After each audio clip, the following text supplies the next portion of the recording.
pretty fetish things type food for me. So along the line, I could not endure what my dad and my stepmom was doing for me. So I ran away from my dad to my mom's place, thinking that all would be well, not Okay. knowing How that how old were you when you ran away? that would, I think I should, I'm not even up to 10 years old. I'm not even up to 10 years old then. Okay. 10 years old then. I'm still in primary 3 to 4. So along the line, thinking that on getting to my mom's place, there will be comfort for me, not knowing that to be from fire pan to fire. Hmm. So my mom started maltreating me. Whenever I offend, mom would beat me, would send me out of the house. Along the line, I started having friends because whenever we close from school, I'll be afraid to go back home because I don't know what I will do again that my mom will beat me. So Okay, along so the line, hold on. Let me just stop you there. So you were 7 or 8, did you say? I'm I think it should be 8 to 10. I'm not that sure of that 18. age, but 8 to 10. So Okay. along that, while I was with my mom, I didn't stay at home. I do go and sleep in a friend's place because I was afraid to come back home.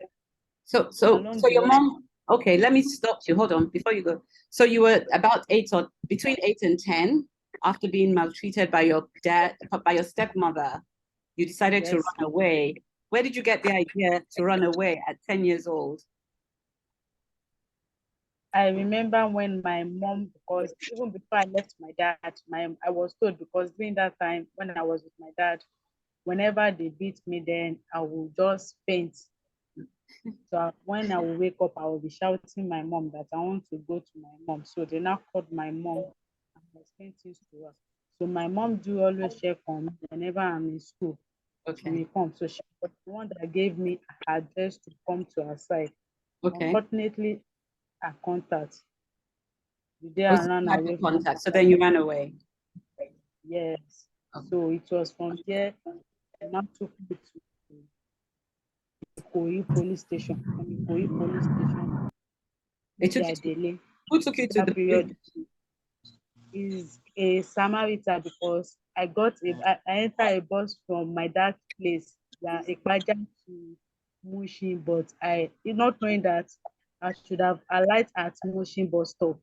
Okay. So I just saw myself at Ikoyi. So Samaritan now said, "Where am I going?" I said, "I don't know actually." So the Samaritan now took me to a nearest police station, that is Ikoyi police station. During that period is when this IG Tafa Balogun, that is the IG there. So along the line, they took me to Adeniji Idele. So they now invited TV stations to come and do some survey for me. That anybody that know me that Okay. come to the. So along the line, my mom came and my grandmom, the father of my, the mother of my father came. So my mom was begging me that I should follow her. So I accepted and I followed my mom. So I started staying with my mom.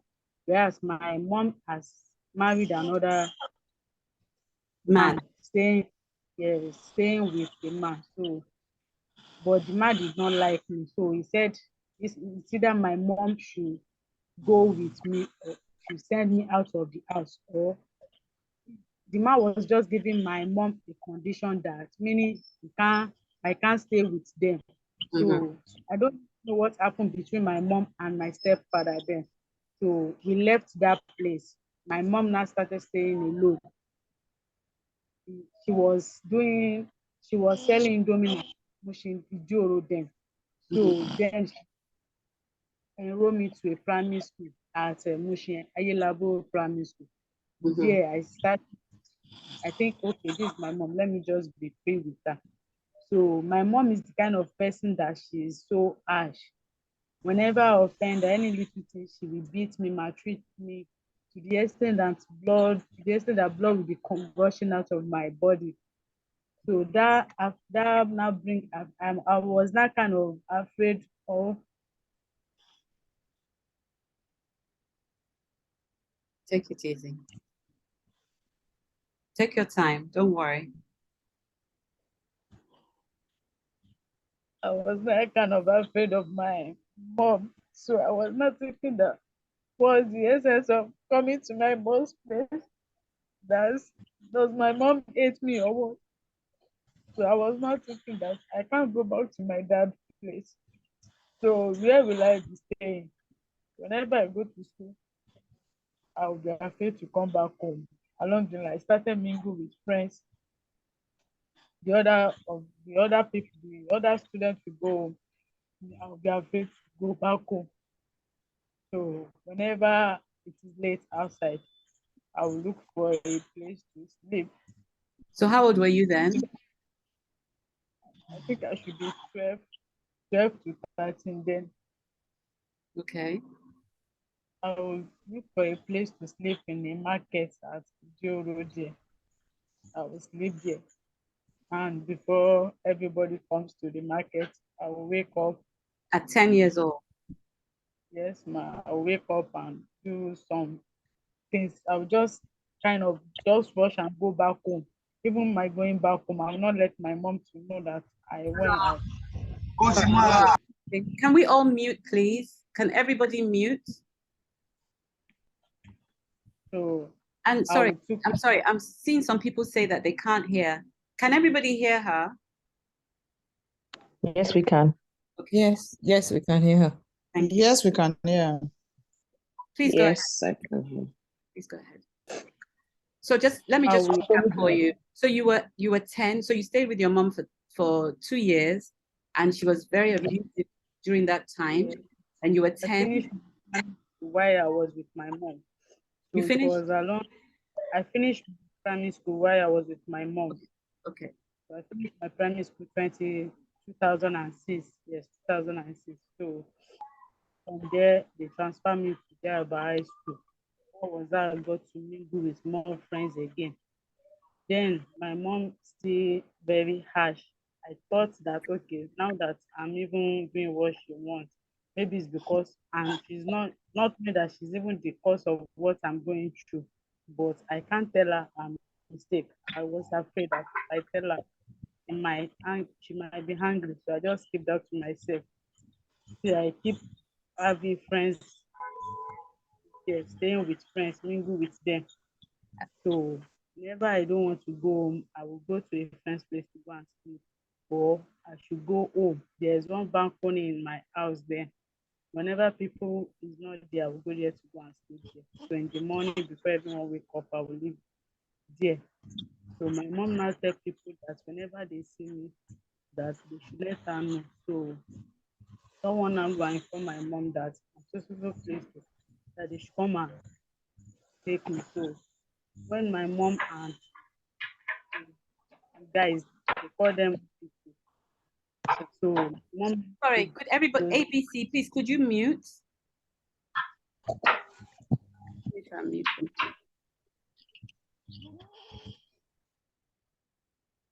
So my mom now took those guys along with her.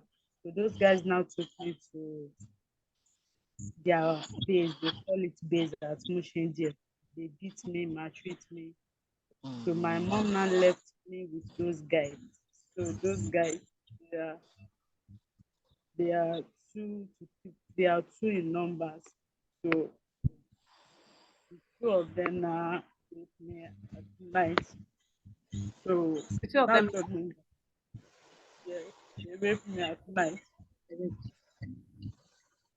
Don't talk about. I'm so sorry. You not tell me that I should not tell anybody about it. So they took me home back. How old were you then? I'm 12 years old. Well, 12 years old.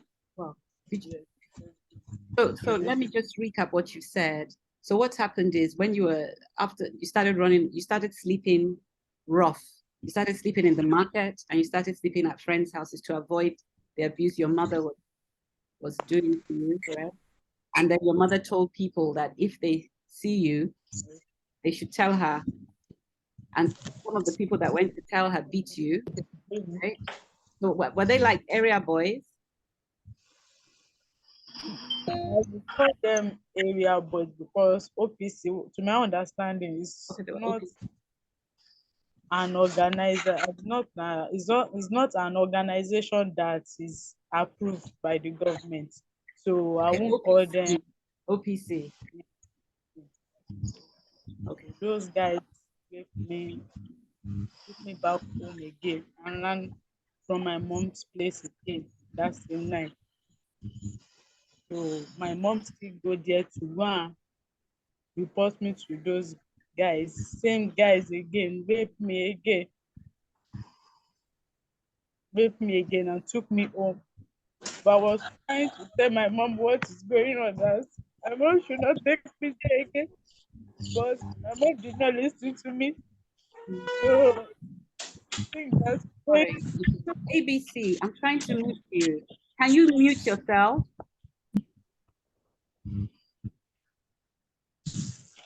I'm sorry. I don't know why I can't mute her or him.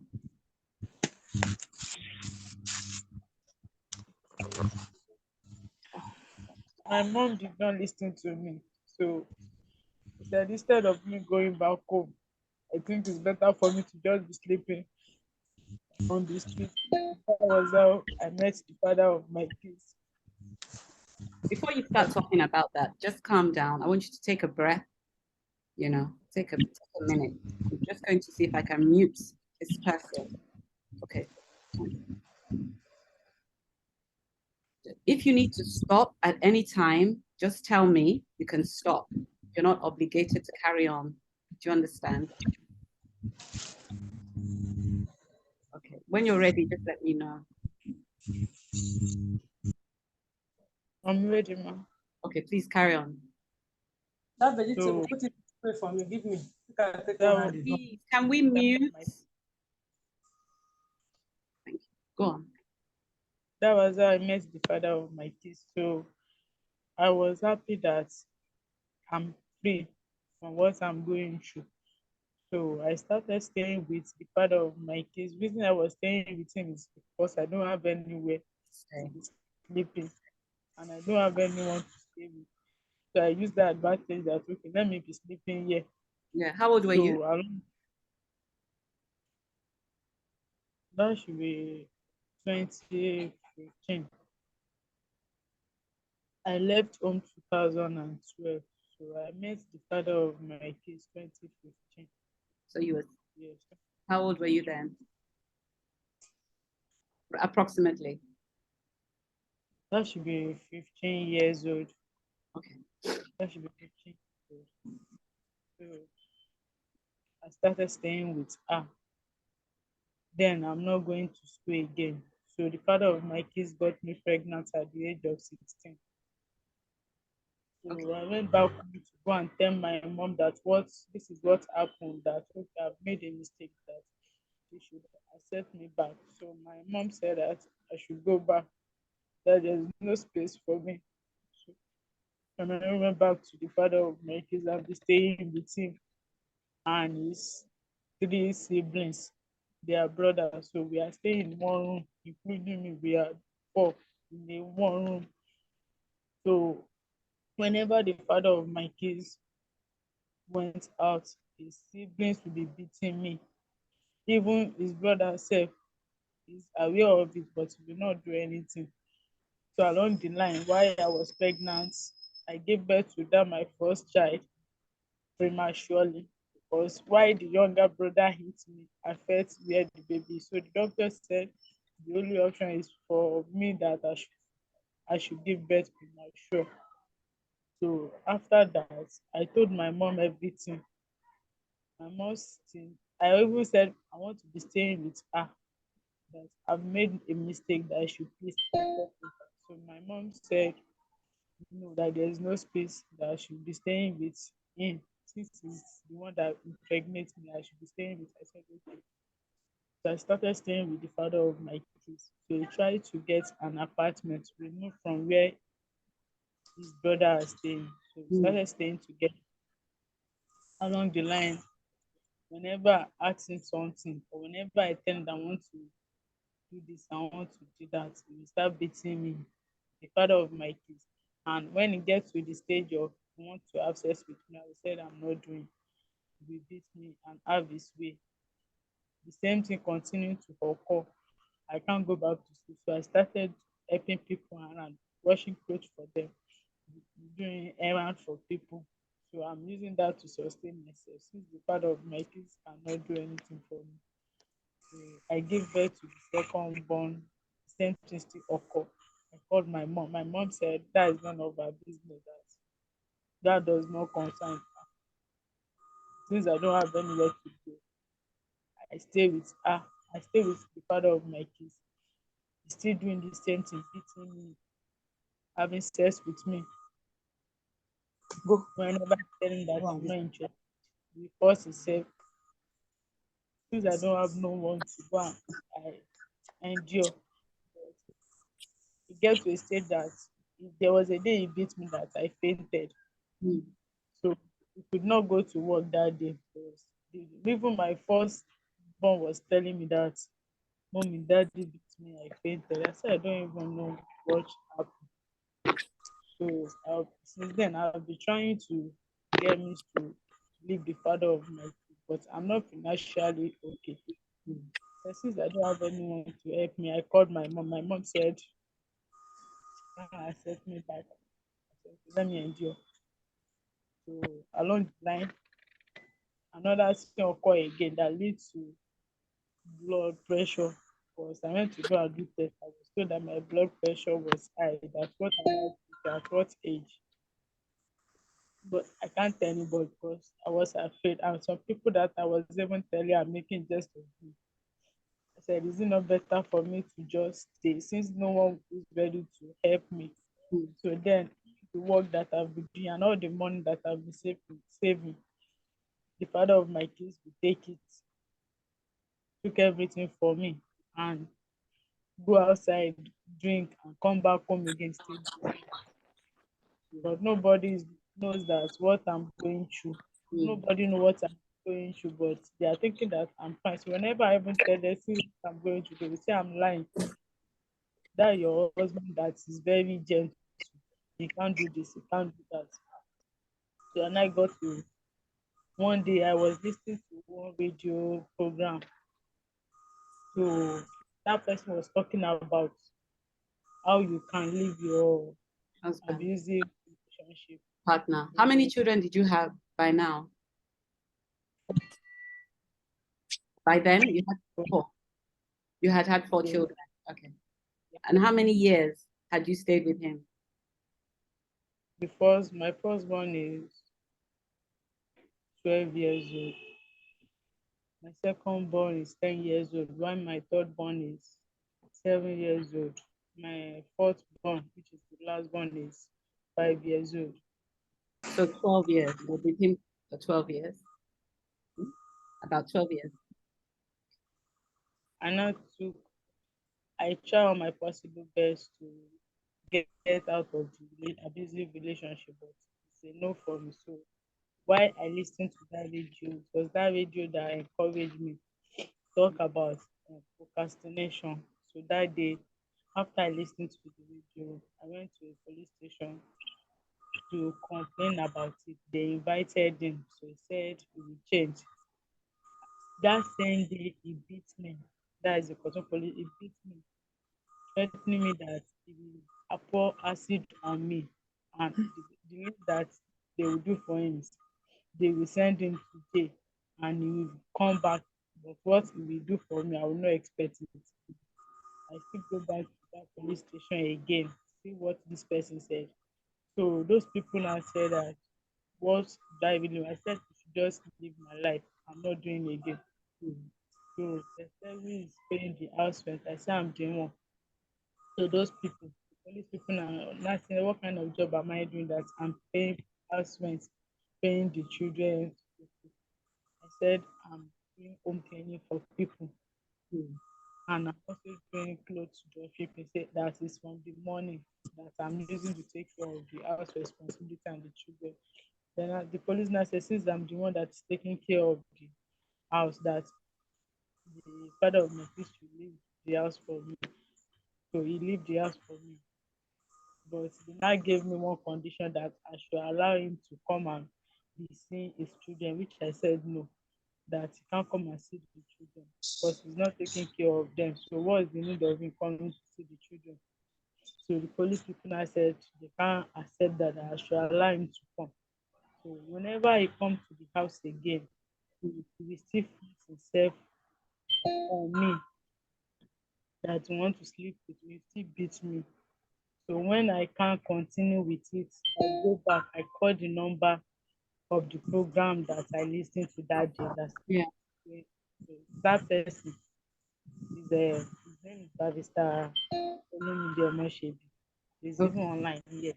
So he said I should come to his office. So he was the Okay. one that took me to Panti police station to go and file a case about it. So they now transfer the case from Ikotun to Panti police station. They invited him. So along the line, when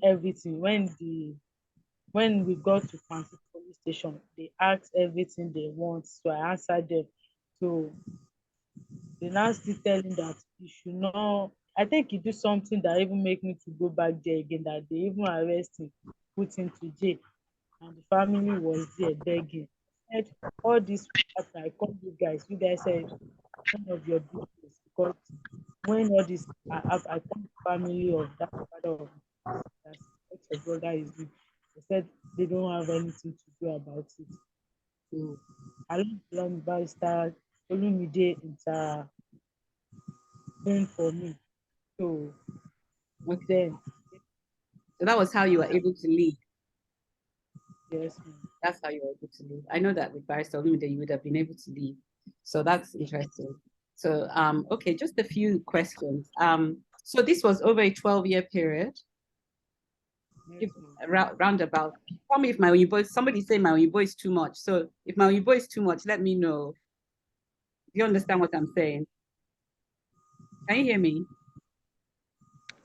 I can hear you, ma'am. Can you hear me now? I can hear. Okay. I said if my Oyibo is too much, let me know. I understand you, ma'am. You understand? Okay. Someone is saying I'm speaking for Ne. So this was a 12-year period that you were with the man, right? And you were, Yes, ma'am. and then during the 12 years, before you saw the program, did you ever think about leaving during that period, before you saw the program? Did you think about leaving? Yes, I'm thinking about leaving, but I don't have the funds. But wherever I've been, going, people are saying that they can't accommodate I and my children. So, so, So I was trying so to the manage to biggest, get the an biggest apartment. concern for you was you didn't have funds. You thought Yes, you ma'am. I needed know money what to leave. Okay. But did you know where you were going to go? Did you think about where you could go? No. no. So it was listening to the program that gave you an idea that you could leave. Yes, ma'am. Okay. All right. Did you know that there was a place in Lagos State that is for sexual and rape? Did you know? Abuse? Were you I aware? heard about it. Yes, I'm aware of it, but I was told that those people do collect money. It was what I heard that Wow. discouraged me that to be going there, they might be telling me to bring this, to bring that. So I was discouraged not to go to them. Fantastic. Okay, that's interesting. But after that, some people introduced me to them at Alausa. So I told them, they said, why all this thing happen? Why did I not call on them? So I now told them the reason. So they told me that no. So they gave me a letter. Yes, I remember they gave me a letter. It was that letter I took to Cotton them that made them to invite father of my sister. But he did not say.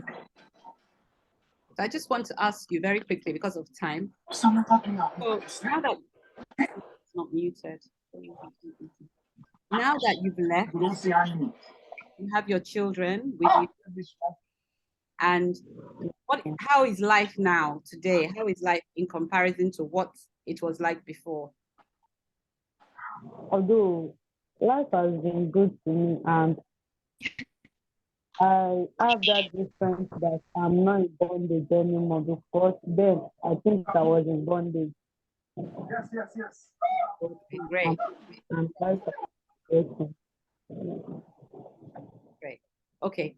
I just want you to stay there. We're still going to come back to you, but let me call in the next our next panelist, which is going to unpin you. So, Mrs. Oni, we'll come to you next because of the comment. Okay. It's not where you can put. It's not this type of earpiece. Okay.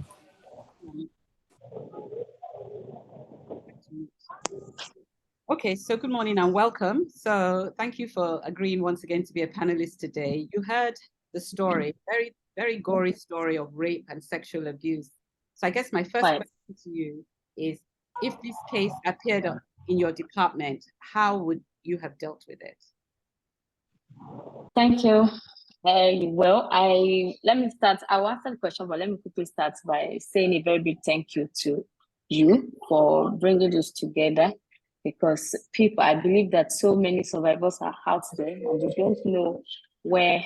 Sorry about the background noise. So, okay.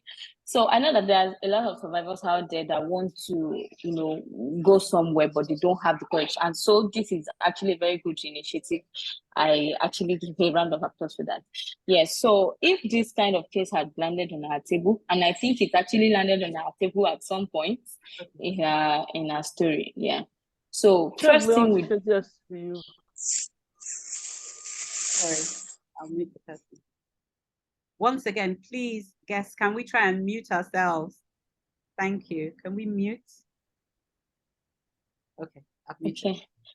Yes. So when this kind of case comes on our table, so the first thing we want to do is to, listen to the person, like she has explained how that has happened. We want to understand where she's coming from. We want to understand the support system she has, because it takes people who have support system to actually leave an abusive relationship. Like, it wasn't very easy for her to leave because she really doesn't have anybody who could quickly assist her. Some people have people they could probably go and stay with at that point. So we want to know those kind of support systems. So it's not like the person will probably be telling us about support, but we will ask questions that can lead us to, okay, I have this person, I have that person, or I have this person. So if we realize that, okay, this person doesn't have such support system and she truly sounded like, oh, she's tired, she doesn't want to continue, of course, we would encourage her to probably put 1 and 2 together.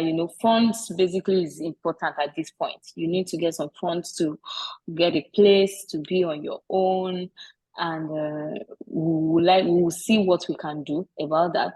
So there are some programs in place. There's a form of empowerment. If in the heat of the moment, you know that, okay, if you go back to the house, the abuse is most likely going to happen.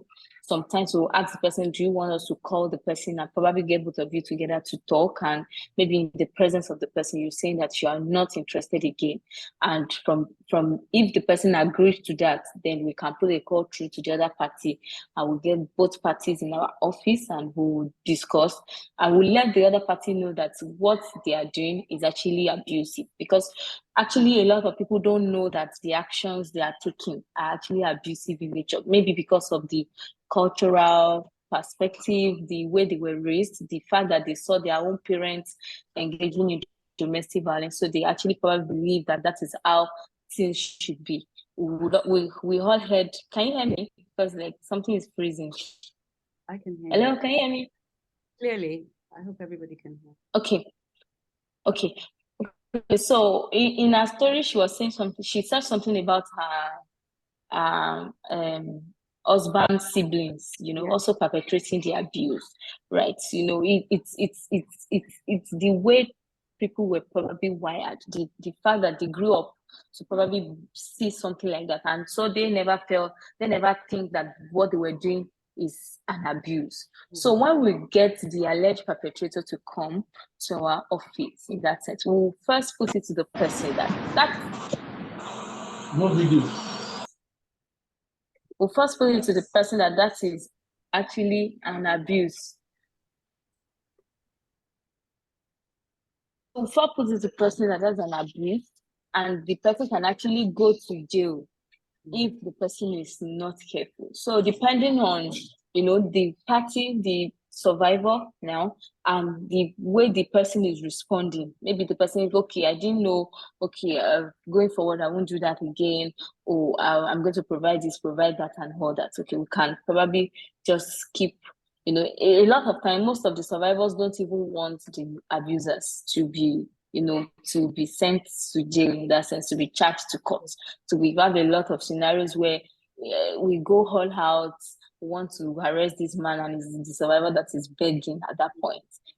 I'm talking about abuses that you can practically see injuries on the person's body, and the woman on the day to go to court is using makeup to cover the injuries, just so we won't have a success in sending the man to jail, in quotes, in that sense. So most survivors don't really want the abusers to be sent to jail. So a lot of time we still want the survivors' support in that sense. So if the person says that, okay, justice for me, so, in this situation, it's not about, okay, justice is not the same for everybody.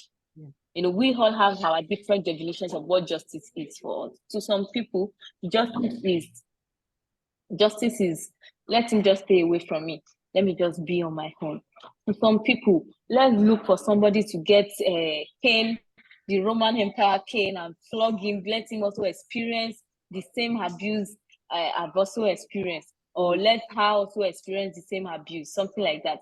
To some people, it is okay, I'm not going to stay with you again. Just provide for my accommodation, just make me comfortable, and I'm okay. So different things to different people means justice. So we don't impose our own, that because if I say that, oh, you must go to court and go to court, I've probably not done anything for the person, right? So in summary, because I have said quite a number of things, in summary, if this kind of case gets to us, we want to know the support system the person have, we're going to support her to assess the support system. We've had situation, we've had to even call some family members that, okay, this is what this person needs at this time. And if the person does not have any, yes, we will look into the government's support system. There's empowerment, there are shelters people can be in for some time before they are able to get a place for themselves. And of course, counseling. Somebody that have gone through domestic violence needs serious therapy, serious counseling, so that their emotional stability can be kept in place. Thank you. Thank you so much for that. So I have 2 points that I want to talk about. The first one, you said everybody's justice is different, which is true. I know when it happened to me, I certainly didn't want to go to court. I just wanted to be left alone at that stage. Yeah. Something that she said that I want to address, and let me just clarify now, we don't typically, in DVALI, we're purely domestic violence, but we also understand that a lot of the people that have been abused physically and mentally have also been abused sexually. And she spoke about rape.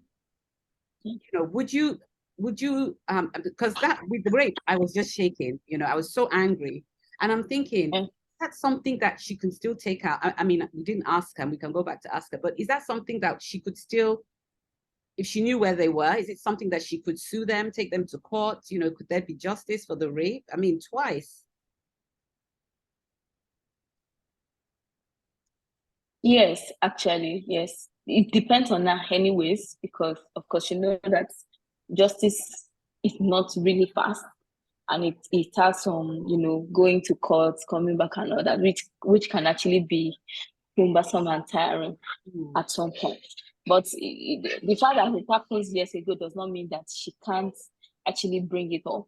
Like she said, her first child is 12 years old and she's 27. So the first child is a proof of being defiled by somebody. Yeah. So we are not even looking for any medical reports now. We have a living proof, right?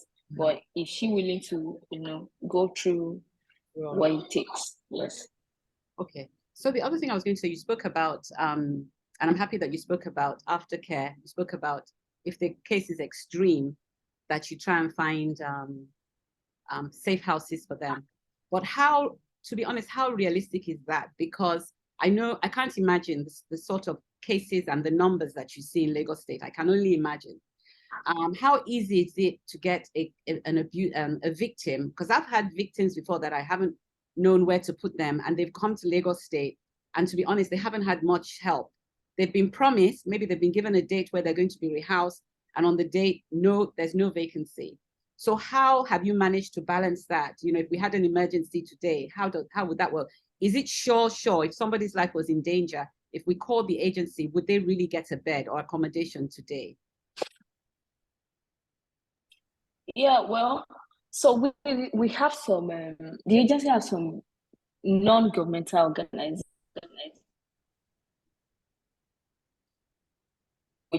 and what they basically shelters. So it's not enough, right? It's not enough.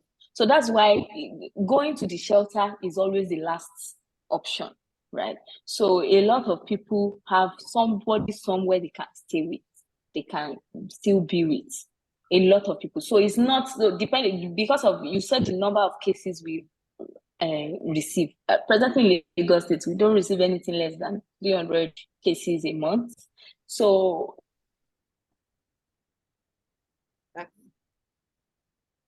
oh, we've lost her. can you hear me? Oh yes. I don't know what happened. Sorry. All right. So what did you hear last?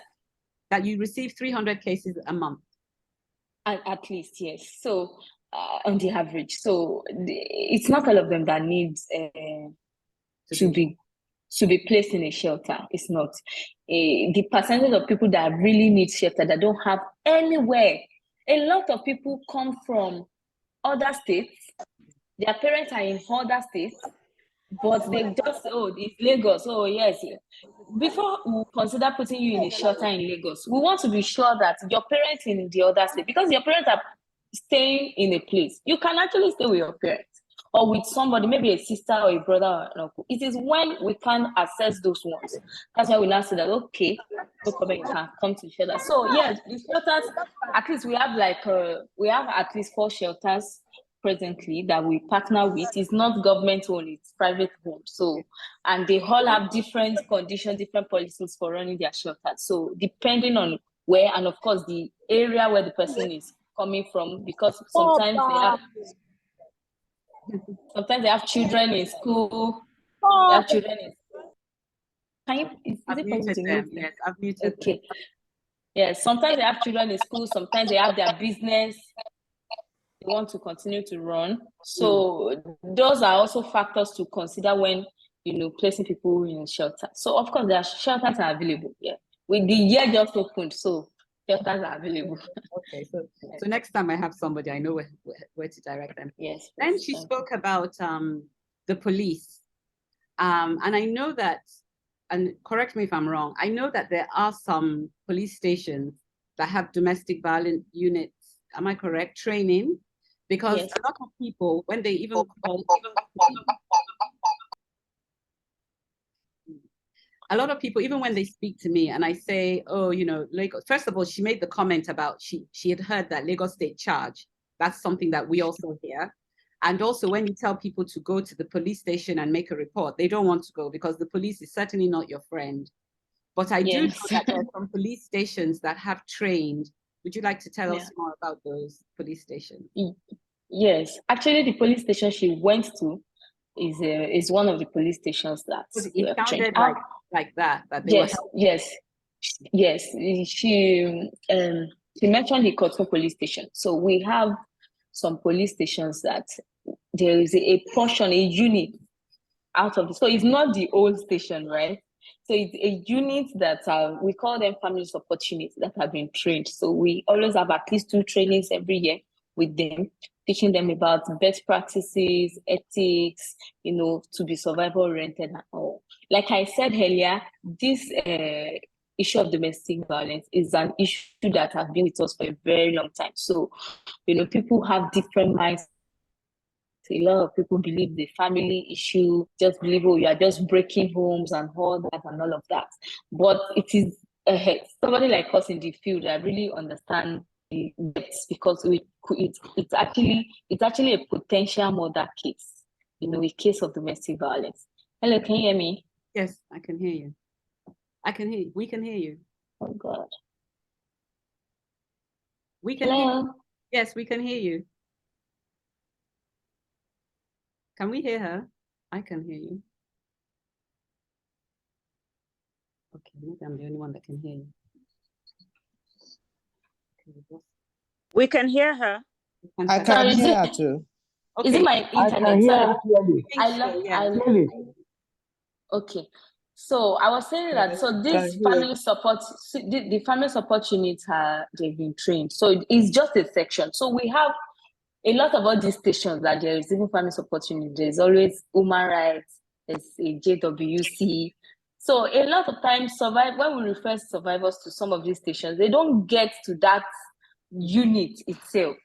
So they now get attended to by maybe the OC human rights. Oh, maybe they said and the human rights person probably have not been trained. So the person just handled it in another way, and it feels like, oh, they said these people can do. You understand? So we have some stations like that. In fact, presently we have 22 police stations in Lagos State that have that unit. And in any of the stations, you see our signage, Lagos State Domestic Violence and Family Support Unit, you see our signage in most of the police stations. And sometimes you can even ask, is there a family support unit here? And I want to see the officer in charge. So they have been trained. And if there's any challenge in assessing the service right on that table, we can also be informed. We can also speak with them from our own hand that, okay, this is what this person wants and how can we get that? Like I said, our agency is survival oriented. So we are going all out to ensure that the survivor has what they wanted. Yeah. Within the confines of the law anyways. Yes. Okay, so kudos to Lagos State because they are doing a lot. We know that. So well done for that department, you know. I still think we have a long way to go in Nigeria, a long way to go, you know, but we're one of the states that are doing quite a bit for victims. But again, we're inundated. The numbers are, I think the ratios are 1 in 4. People are being abused, not just men, because it's not just women. We forget that they're men. But I even think in Nigeria, it's like 1 in 2. I think, you know, the statistics are high. Why do you think, just as before we go on to the counseling aspect, why do you think, because somebody asked me this a few weeks ago, that why does it look like the numbers are on the increase of domestic violence and sexual abuse as well, not just domestic violence? Why do you think that? Yes, like I said earlier, these issues have always been with us, but you know, people didn't have any channel of reporting. So I would say that the reporting has been on the increase because people now know where to go. There's a place to report to. Unlike maybe some 15 years ago, you go to some police stations and they'll just say, oh, go and settle it.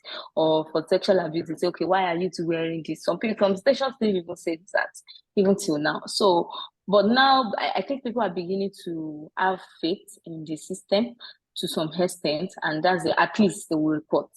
Yes, so I think that's one of the reasons why people are reporting. So I won't say people are committing the crime the more. It's just that more people are coming out to speak about it. So we are gradually breaking that barrier of speaking out. You know, those days you can't even say it to an outsider that you are experiencing something like this. A lot of time you say it to close family members, really. But now, you know, we are having, you know, a meeting on it. You know, a survivor is telling a story to practically strangers. You know, there's no stigma attached to it anymore. So I can say that is a reason. Yeah. Before we go to the next guest, I'd like to ask you if there's anybody that is a guest on this panel now experiencing the sort of thing that we just heard, either sexual or abuse, domestic violence, what would you advise? What advice would you give to them, him or her, because it could be a man as well? Yes. So I will start from sexual abuse. So if anybody has been sexually abused, I would say that first, the clothing, the thing you are wearing at that point, please don't discard it, because that's going to be what you are going to use to probably get an evidence to say that the person actually committed the crime. Because what we found out is that a lot of people, immediately the incident happen, they get the clothes, they burn them, they throw it away, they go take their bath. So please, at that instance, if you are able to get to the medical and hospital, you know, and in Lagos State, we have at least one PHC, primary health center in a LCDA. So PHCs are very plenty around. You won't walk too far before you see one primary health center, and they have actually been trained to also collect and treat, a sexual abuse victim, a survivor, right? So dropping all those clothing items is very essential, and there are some swabs that they will take, some things that will have to be subjected to DNA forensic and everything, so that it doesn't, because nowadays you feel like, okay, people are coming out to lie on somebody and on somebody. So if we are able to have access to all those clothing, all those wears at that time, they can be subjected to forensic evaluation and can be able to get the person. So if you can get that, is good.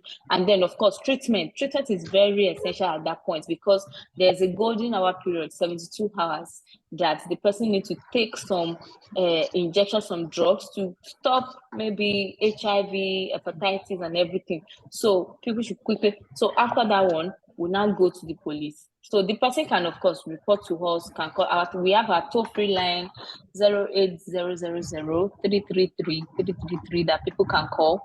And of course, we would work with the person all along the line. Of course, we don't work alone. We work with the police, definitely. We write to the police.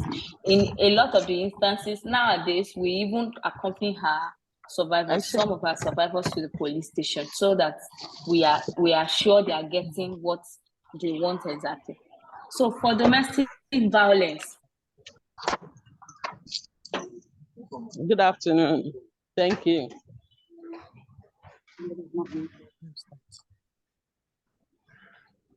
So, okay, can I continue? Go ahead, yes. Yes, Lagos Shirt Factory. Yes.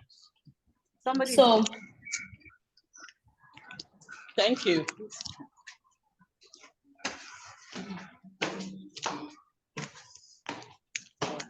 okay, so for domestic violence, I will say that the person, in fact, domestic violence is something that you shouldn't, any of the abuse, you can't even joke with them. But domestic, people, okay, he slapped me once, I'm leaving the person.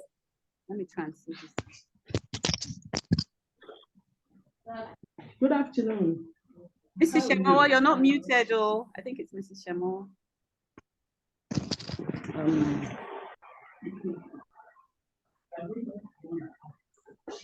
Okay, please go ahead. Yes, ma'am. That's it. A message. Please go ahead. Yes, please. Yeah, because I can see her. Okay. She's still on anyways. I'm gonna try and mute her. Okay, I've muted her. Please go ahead. Okay, so for domestic violence, a lot of people will have a push, a slap, and they just feel like, oh, it's just a push, it's just a slap. You don't know when, which one will be the last push or the last slap. So safety first, safety first.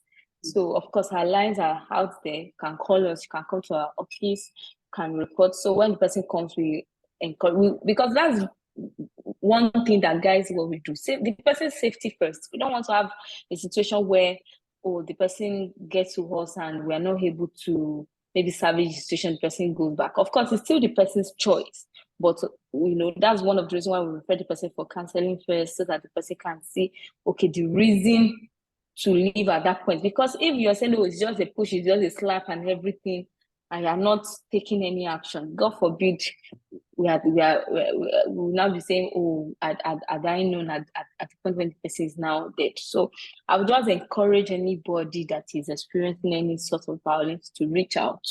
We are thankful that we have this kind of agency in Lagos State that, that's our own work. We don't have any other assignment really. So our work is to ensure that people don't necessarily die because of domestic violence. So we should just reach out. Thank you. People do die from domestic violence. I think we forget that. Yes. It's very easy for us to forget. Yeah. Okay, thank you very much. We had like five deaths last year. Five people that died from trauma that were reported. Wow. Yeah. Okay, thank you so much. Please stay with us because we're still going to come back to you. We'll have questions. Yeah, no problem. So I'd like to now bring on the final guest for today. Mrs. Yetunde Akinloye, are you there, ma? I am here, Joyce. Thank you. I'm just going to pin you. Okay, there you go. Okay, so we've heard today's survivor. I'd like to call her a survivor because she's been through so much. And while she was talking, and especially when she became emotional, I started to think psychologically, you know, what she was going through. So I'm going to ask you the same question. If she came to you after you've heard what she's been through, what would be the sort of things that you would advise or encourage in therapy or counseling? Thank you very much, Joyce. My heart goes out to Tumishi. She was going through her story. I actually felt moved to tears, and she's actually going through a lot and been through a lot, and I'm sure she's still going through a lot, because I think if I heard right, she said she has 4 children. It can't be easy bringing up 4 children all alone. However, what I would say is, I think what Mrs. Ojo had said earlier, or Mrs. Oni had said earlier on, the support system. From Tumishe's story, she does not have that support system. You would have thought by whatever the case, her mom would have stood by her. But in fact, it's the lack of support from her mom that has actually pushed her out. And I find that in a lot of cases when I counsel people, is that they try to run away from the circumstances at home, and they go into something that is even probably worse, like Tumishe's case now. Yes, her mom was maltreating her and everything. Then she's gotten into the hands of a beast, as it were. And so for Tumishe now, I think the most important thing is she needs therapy. Not only that, the major reason why people do not even leave when their lives are in danger is things like this. There's no support system. There is no shelter. There is no finances that they can fall back on. So how do they, and then you see even their abusers sometimes tell them, you'll be back, because there's nothing for you to do out there. You'll be back. Nobody will accept you. You have 4 children. You have no job. There's no value you are bringing. So I think Tumishe needs therapy. I don't know whether Lagos State provides that, or they will just refer her to a psychologist or a psychiatrist or something. But she actually does need therapy. She needs a lot of support around her. I've had to take in at least 2 women in my own home who were running away from domestic violence.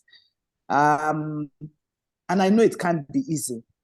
And they need that support. They need to find their feet, get a job or find a trade to do, so that at least, because you see, another thing that happens during the course of this abuse and everything is that they lose their self-confidence. They totally lose their self-confidence as a mother, as a wife, even in themselves, they lose their self-confidence. So it's difficult getting a job because they just think, oh, I'm a failure, I'm not good at anything and all the rest of it. So that's been the experience I've found. She needs to get a job. She needs to find a trade. She needs people to rally around her as much as possible. And then I'm sure she'll be fine. She'll get over it, but she just needs a lot of support. Yeah, I'm thinking about an hour ago. You know, I think before 10. Oh, yeah. Oh, okay. Before 10. Before 10. 5 minutes before 10. Sorry, I don't know why I'm not muting today, and I don't have a co-host. Okay, so you couldn't have put it better with the way you summarized it. I was No, it was just a meeting. Summarize ladies. Please, can we mute? Can everybody mute, please? Thank you. When you said all the reasons why I was in an abusive situation for 17 years, and you just summarized everything that I thought about leaving. I just couldn't understand how to leave, where to begin, and I didn't believe in myself. I always say abuse is like a cracked record. You know, the abuser continues to tell you these things, and the record is on autoplay in your head, and you yeah. believe. Now that I'm older, I look back and I think, why did I believe? But she was very young. Tumishe was very young. She was 16 when the abuse started. And you know, we talk about trauma.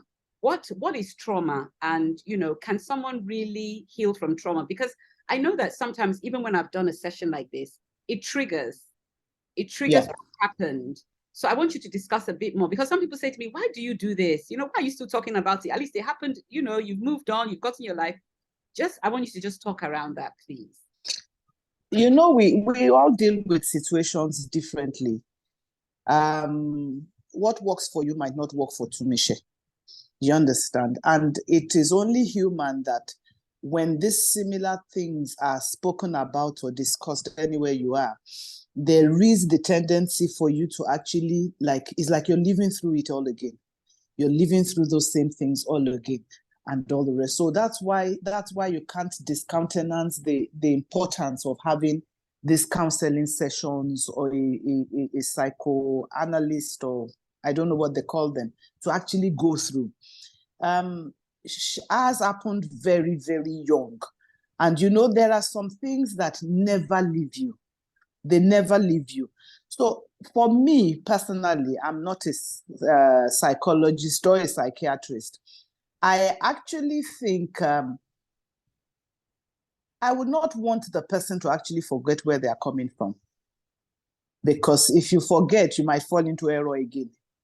So I actually would not want anyone to forget where they're coming from. But is that question of being triggered or reliving it day in, day out? How do you ensure that that is assuaged? And you can only assuage that when you see that, look, this is where I'm coming from. I've come a long way. Do you understand? I've overcome it despite everything. So I want Michelle to be able to look back years to come and say, yes, it was really rough. I had it rough. I had it really bad.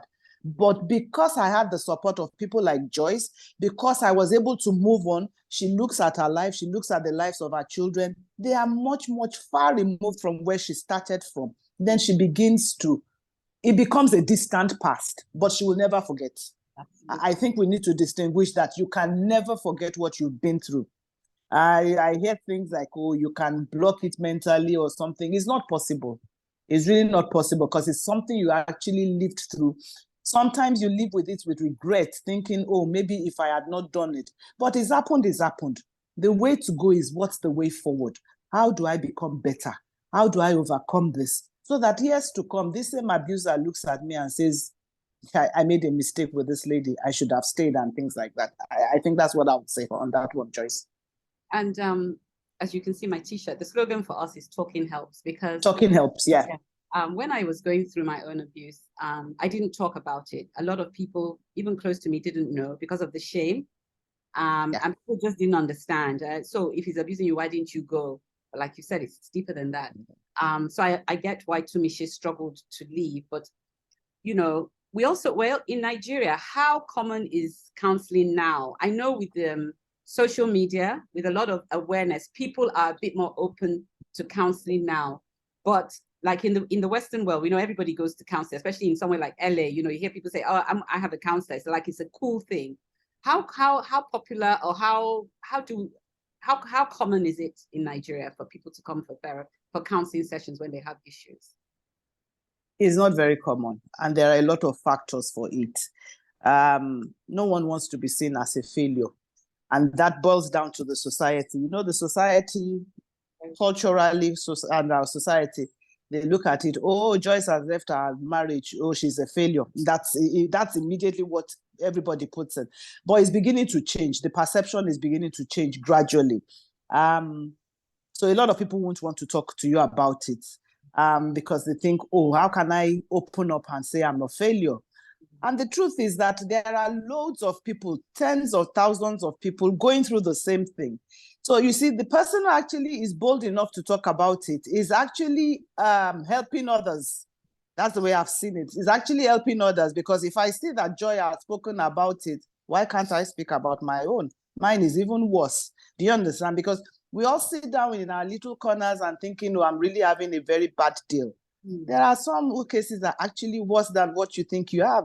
So when you hear them share their stories, then it becomes easier. With the social media, yes, it has become a bit more easier, but even that, there's a danger with social media, because you find people who haven't gone through this, who have no qualifications whatsoever, giving all sorts of advice that might even be counterproductive.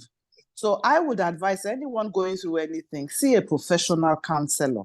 We have, and then even at this, in the education sector, I think we should have all this kind of counselors that help along.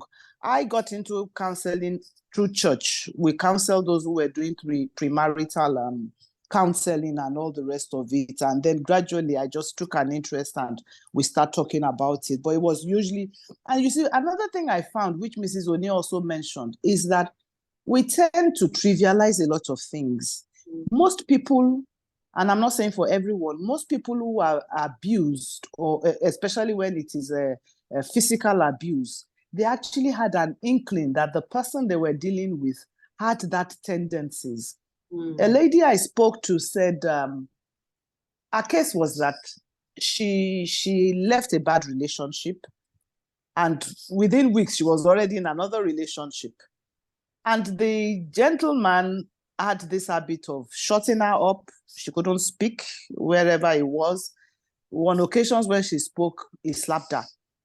So at that point, I was like, when he slapped you, what did you think was happening? And what she answered me was, it really threw me off. She was like, oh, I thought it was because we were not married. When we get married, it would change. People don't change because these are habits. They are formed over a period of time. I had a man in my pre-counseling class, and we had to stop that marriage because he came and we were asking questions about domestic violence. You know, he actually told us that as far as he's concerned, when a lady misbehaves, is in order to actually beat her up once or twice because he has seen his uncles do it, he had seen his dad do it. We stopped that marriage from happening. Because we told the lady, and the lady was like, oh, they fixed the days, they fixed that. You know, those are the kind of things that the guy has already given you a sign. Either the guy or the lady is giving you a sign, but you want to ignore it and think, okay, I have a way of dealing with this. But it only gets worse when you get into marriage or you get into a more permanent relationship with them. So, like I said, a lot of people growing up have seen it. They have come to see it as a norm. Oh, my father beat my mom, so it's the right thing to do. My mom beats my dad, it's the right thing to do. Or they grew up around people who were abusive, and for them, there's nothing wrong when they do it to their partners or their spouses. So counseling, I think, should be taken up more at both for the younger ones, catch them young when they're in schools, begin to tell them about self-worth and things like that. And then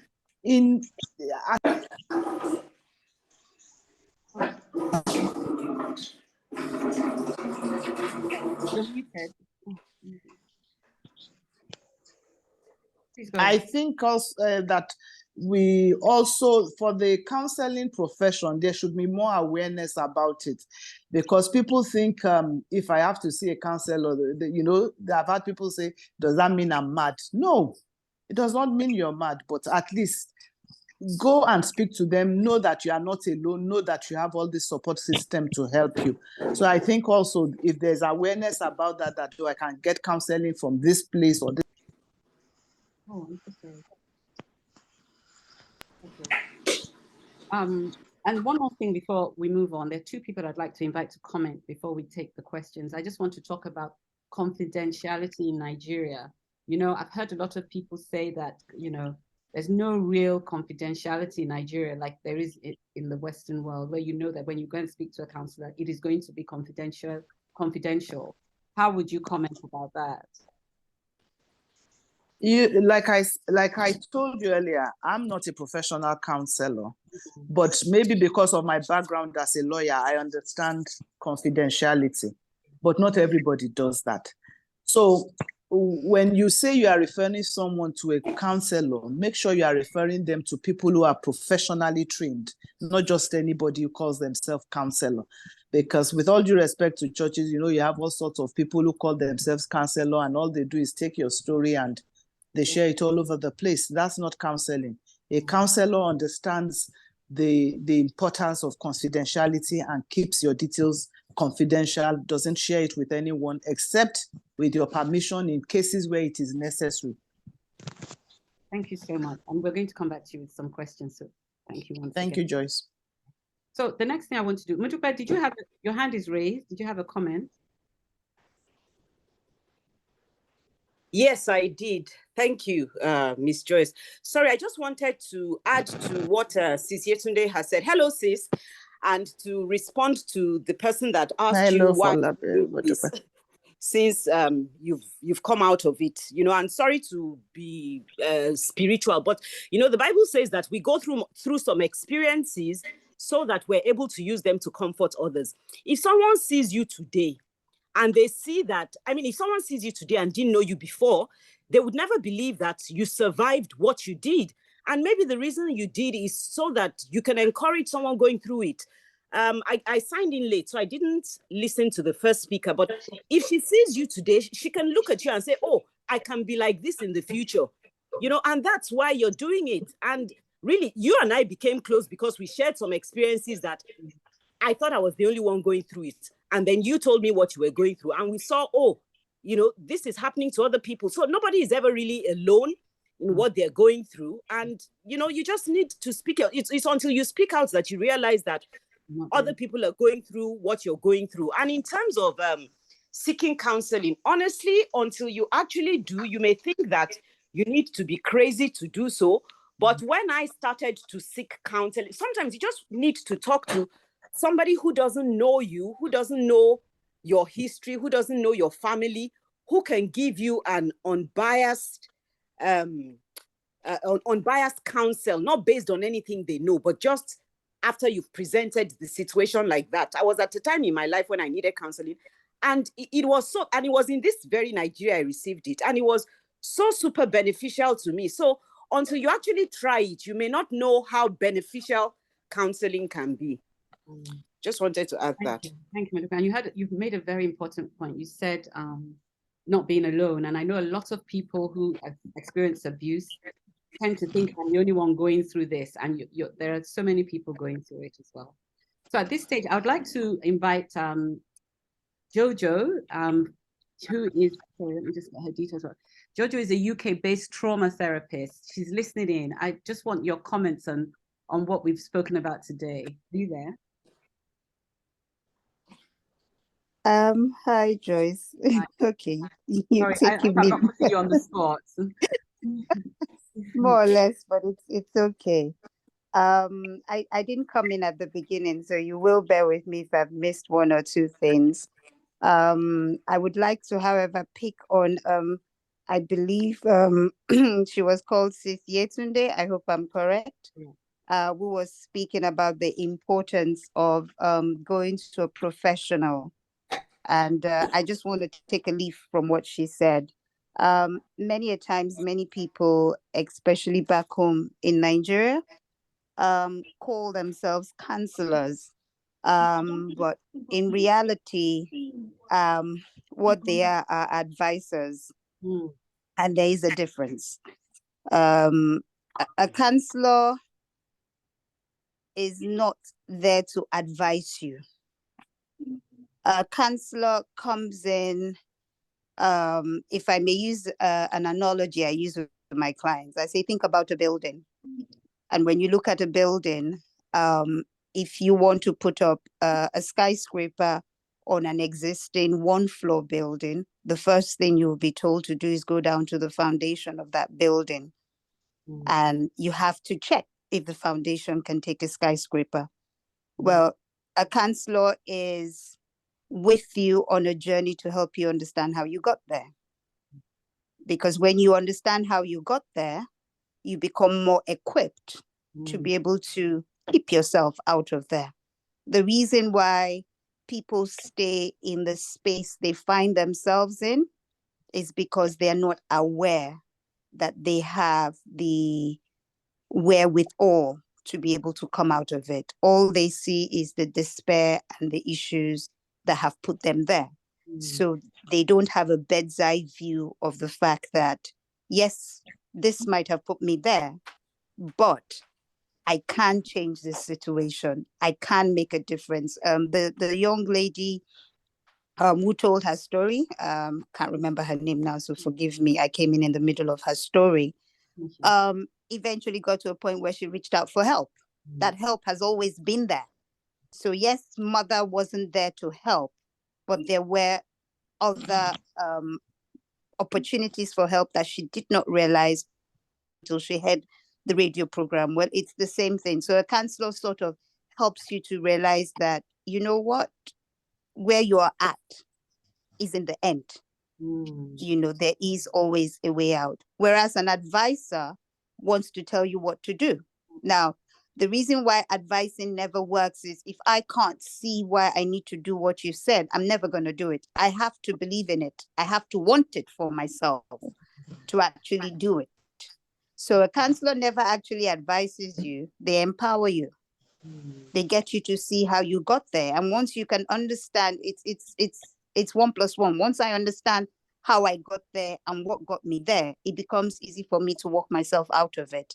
And then the motivation, the zeal, the desire to do it grows. And then you become a champion for the next person and the next person, etc. And like she said, and the lady after her, I didn't get her name as well, forgive me.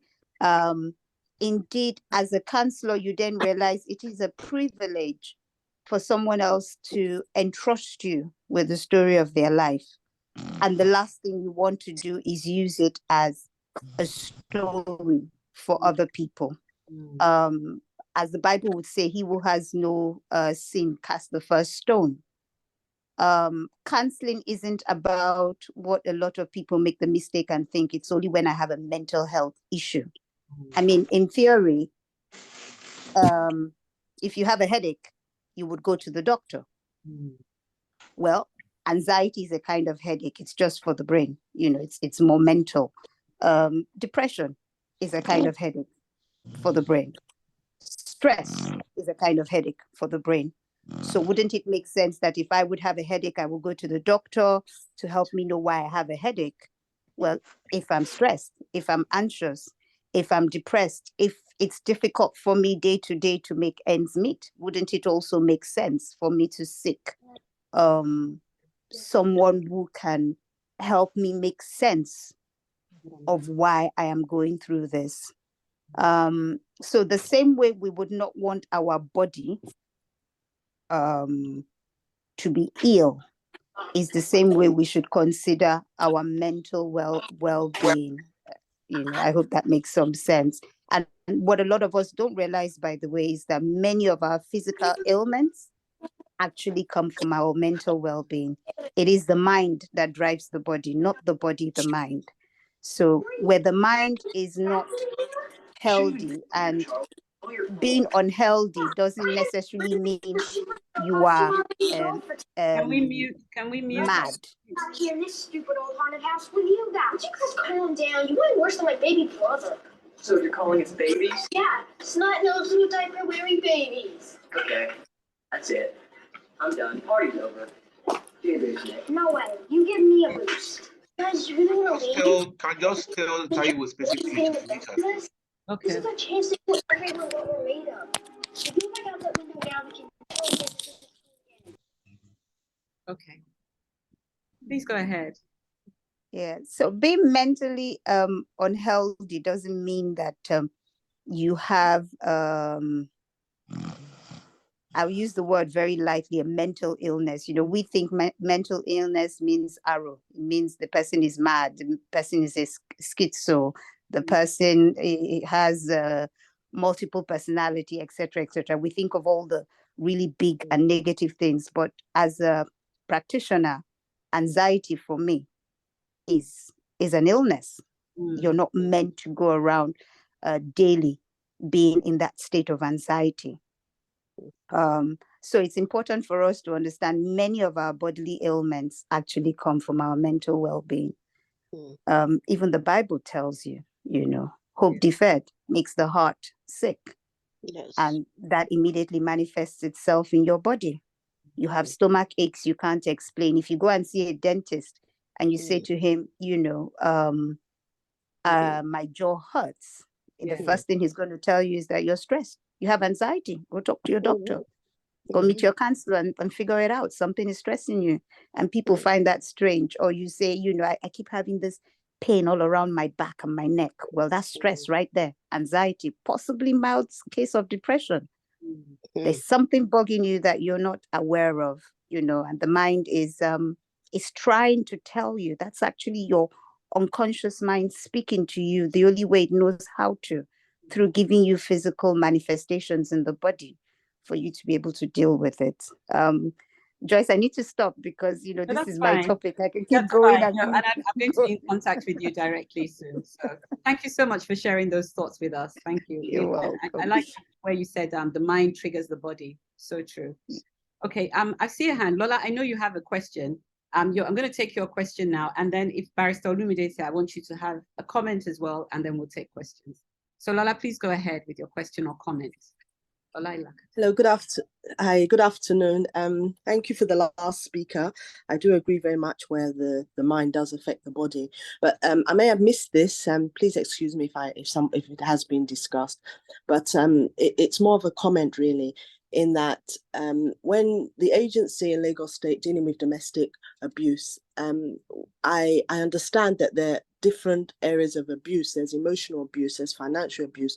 So somebody maybe in a relationship where they're being abused emotionally, verbally, day in, day out, they may not feel they're subjected to domestic abuse. So I think it's very important to point that out, that there is different forms of abuse, and financial abuse, even within a relationship, it can be the man or the woman. So, anybody in advertising the agency, just let people know that there are different forms of abuse. Thank you. Tuminu, do you want to comment on that before we move? Did you hear her? Did you hear her comment? I didn't get everything she said. Can you? Okay, she was in summary. What she was saying is, it's not just physical, domestic violence. It's also mental. Yes. There's also sexual, and so that should be advertised when you guys. Yes, we do. Yes, I've not been asked any question to explain about all the abuse. So I was just talking based on the survivor story and what she asked. Of course, we know that it's not only when you have been physically abused that you've experienced abuse. There's verbal, there's emotional, there's economic. Yeah, some people could actually even take care if they have the power to do that. But thank God they don't have the power. I've seen situations where an abuser lock up water, power, lights, just because they want to show abuse to the recipient, really. So of course you are on point on that, and we also always mention it. Thank you very much. Thank you. And also, it's not just women. I also try and reiterate, we know that men too are victims of abuse, just as women are. The ratios of women and men. So, okay. Yes, we've had male clients, we've had males that we responded to. We also went all out for, yes. So, of course, we are still encouraging the men to speak out, because it's still, a major issue for so many men to come out and report, unlike the women. Yeah. Right. Thank you. Thank you so much. Okay, is Barrister Olumide here? I saw him log on earlier. I'm not sure if he's still here. I wanted him to comment on the case. But if he's not, then we'll take questions now. It's question time. And I see, okay, Jinika Obioma, please go ahead with your question or comment. Okay, thank you for this. It's nice being on this platform. And Jojo, nice hearing from you again. The last time I attended your class, it was awesome. Yeah. Thank you. Yeah. So one of the things I had wanted to ask was what the last person asked about forms of abuse, and it is very, very pertinent or important that it is spelled clear, so people understand.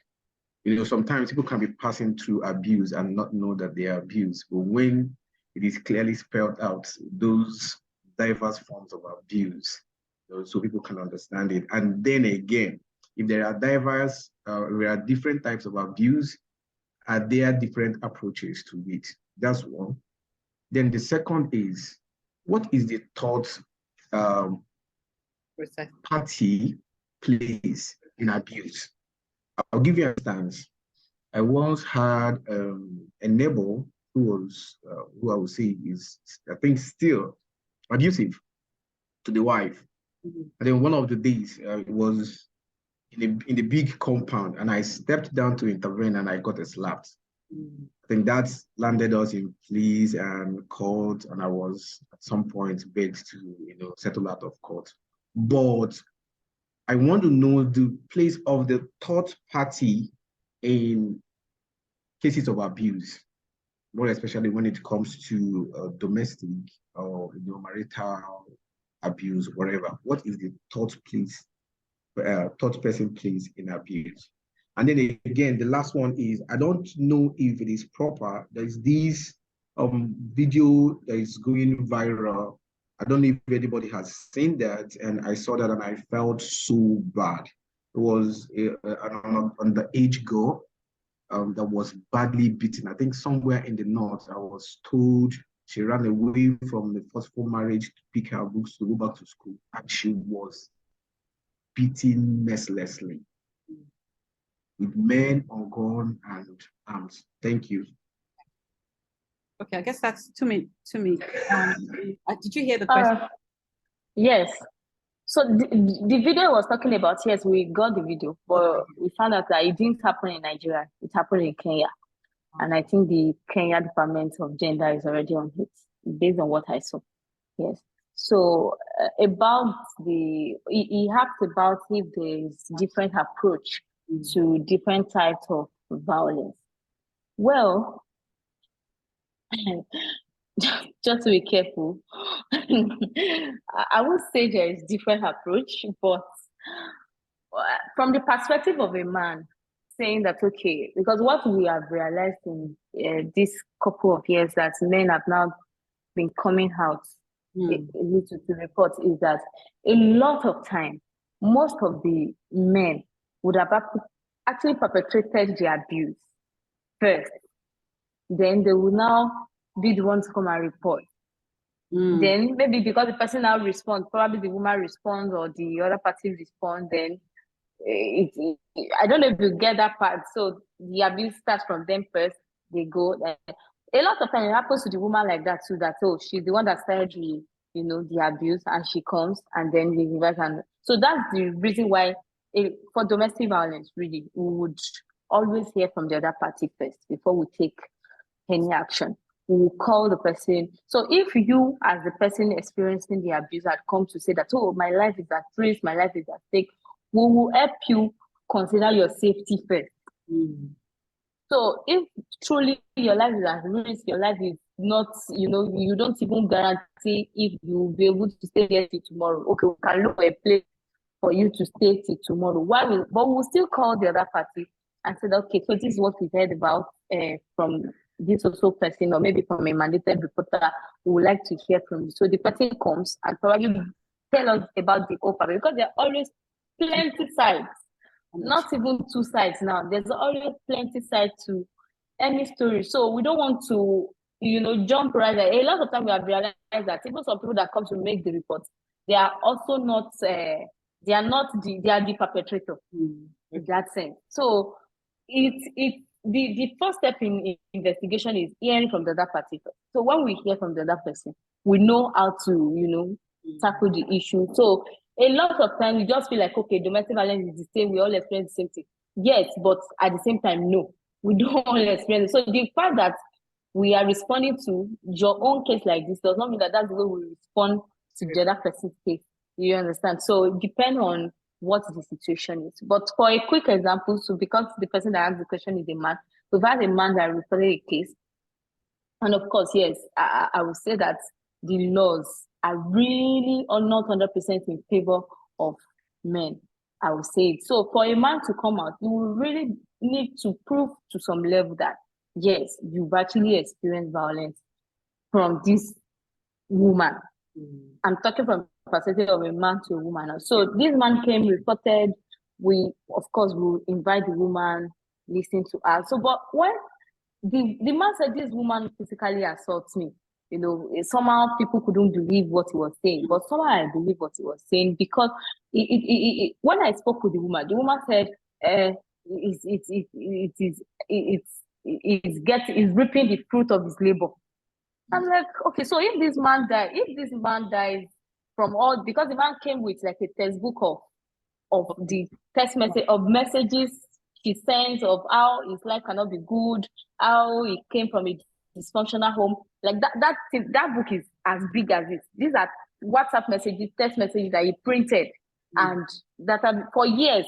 And I was like, okay, so somebody that reads this kind of thing can actually commit suicide. And the woman says, oh, I don't really give a damn about this. If he wants to commit suicide, that's, so that kind of give me an instinct that, okay, so this man is actually experiencing this thing. And over time, we did some investigation that made us see that, oh, yes, this man, and we had to, seek a restraining order for the man, get, so that, because man said, oh, my life is very much at risk and everything. So it depends, on the case.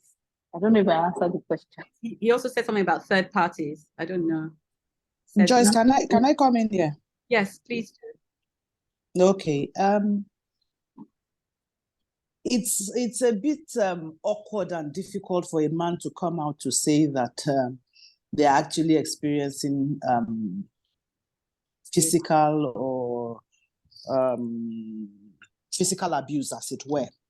Because I think it's also, like I said earlier on, boils down to our culture. So it's difficult to say, to understand that the wife would beat up the husband, but truly it happens. And it will take a lot for men with their ego to be able to admit that. So I'm sure most of them would rather leave it out in silence or die in silence there, or walk away when it gets unbearable. So I'm not surprised if Lagos State does not see a lot of cases, or counselors don't even. I'm sure it's if you have 10 cases at a counselor's place, I'm sure 9 out of 10 are women and only just 1 is the man. It's that's natural because of our cultural nuances and all the rest of it.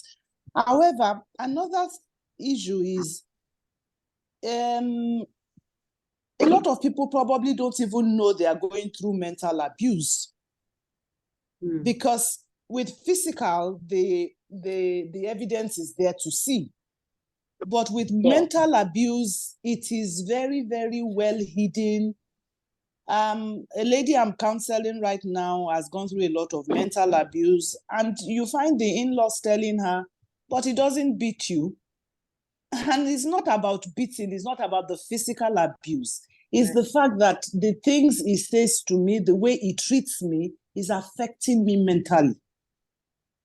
So I don't know what Lagos State, I would want to hear Mrs. Oni speak about that. When it comes to mental abuse, because everything is not physical, what exactly, how do you handle that? Do you have residents, do you have in your employment counselors, therapists, or things like that? It's something I would want to know. Thank you. Thank you. Yes. So I can answer? Yes, please go ahead. Okay, yes. So, of course, we have in-house clinical psychologists that attends to our clients, anybody that reports. So for somebody like that is reporting such cases of, serious case of emotional abuse, mental, abuse and everything, we would refer to our in-house clinical psychologist who is going to engage with the person for some time. And of course, the person would share the report with a case manager, so we would know. But of course, of course, they will meet with the counselor, but it's not only the counselor. There have to be some corresponding actions to make sure that the person is going to be withdrawn from that site of abuse at that point. So that brings us back to the support system the person has, what the person has in place, is the person working, is the person empowered, things like so. While the counselor is continuing with the counseling and everything, we are also doing the plan to move away, because it's going to be counter effective. You are receiving counseling and at the same time you are still at the place where the abuse is still being triggered. So we will have to manage the two together. So we have in-house counseling. In fact, it's the whole department on its own, counseling department. Yeah. And we also have had a guest on the show who is a man who was abused very badly by his wife, stabbed by his wife. I think one of my questions have not been answered. I'm very interested in that. So I know yes, what's the question, sir? The third party. The second question. So The third party. He said the third party protection is what he said. Yes. Okay. Yes, Third parties. Continue, sir. I'm trying to get the I question. said, sir. what is the place of the third party in the place of violence? What I'm trying to say is when it has nothing to do with you, when your next door neighbor is abusive, when someone is abusive, not you, how do you get involved? Do you need to get involved with their consent or without their consent? How should it be handled? I gave an instance of getting involved when I had a neighbor who is abusive, and that landed us in lease and problem. court and something. Yeah.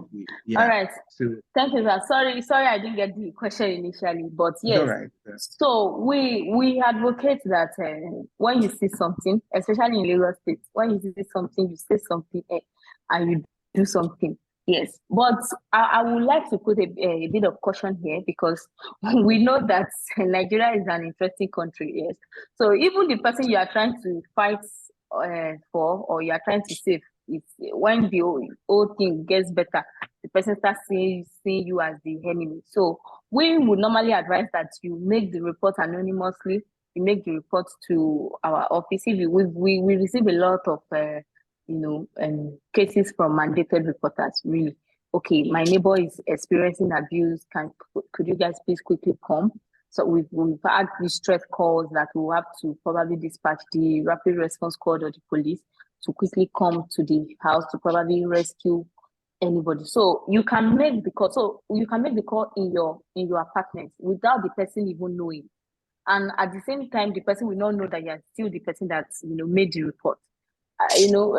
What we found out is that a lot of people, they say that they are mandated reporters, and then they want to carry the whole thing on their head, if I may use the word, and they keep going on to the extent that the people, the alleged perpetrator, everybody now knows that, okay, so you are the one that wants to set us up, that kind of thing.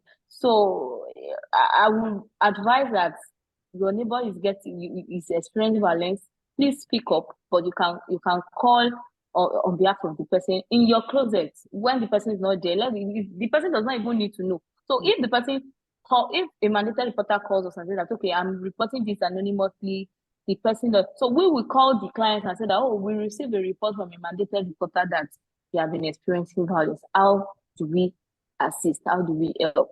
If we have some details that can give the person, some assurance that somebody actually reports, maybe something happened yesterday afternoon and you have given us that information, we will tell the person, we are aware that something happened yesterday afternoon, madam. Because I've had some situations where a mandatory reporter calls like that, and then we call the survivor, and the survivor will say, no, nothing happened to me, I'm very fine. You guys, thank you. I don't know who is reporting on my behalf. So in that situation, we would not really be able to help the client because she has said that there's nothing. But now we have already made her know that, okay, so people are watching, number one. Number two, we can step into the situation if it's becoming life-threatening, yes, and we won't even need the client's permission at that point. So you see a neighbor. Okay, sorry, let me stop here. Yes, please, because of time. Okay, Yes. Kemi, please go ahead with your question or comment, and then we will round up from there. Kemi.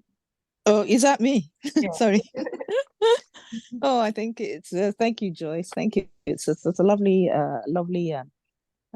conversation to join in. I work as a social prescriber. I'm based in the UK, and I think it was 2 weeks ago. It was a man that came into the surgery. So I work in the doctor's surgery, and it was his girlfriend. They had an altercation. She put a knife to his throat, and so he had to leave the situation. But just to say that it's been wonderful just to hear the conversation. I did training on domestic violence, and I agree with everything that's been said.